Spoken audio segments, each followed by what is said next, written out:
Gas కొరత నిజంగా ఉందో లేదో పరిశీలిస్తున్నట్టు చెప్పారు మంత్రి ఉత్తమ్. తెలంగాణలో వినియోగించే గ్యాస్ లో 86% డొమెస్టిక్, 14% కమర్షియల్ ఉందని, ప్రస్తుతానికైతే గృహ వినియోగ గ్యాస్ కు ఎలాంటి ఇబ్బంది లేదన్నారు.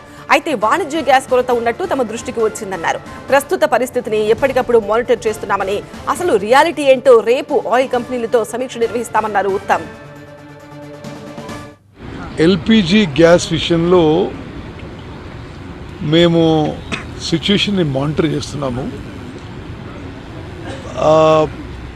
ఈరోజు పరిస్థితి కూడా గమనిస్తున్నాము.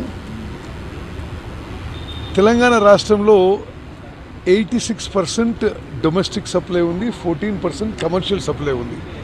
ఈ 86% డొమెస్టిక్ సప్లైకి ఇప్పటివరకైతే ఇబ్బంది లేదు. కమర్షియల్ సప్లైలో అక్కడక్కడ మాకు కొన్ని ప్రాబ్లమ్స్ మా దృష్టికి వచ్చాయి. రేపు నేను చీఫ్ సెక్రటరీ గారు తెలంగాణలో ఉన్న ఆయిల్ కంపెనీస్ అందరినీ, సివిల్ సప్లై శాఖ ఒక రివ్యూ మీటింగ్ పిలిచి, వాస్తవం ఇప్పుడు తెలంగాణ రాష్ట్రంలో what exactly is a position,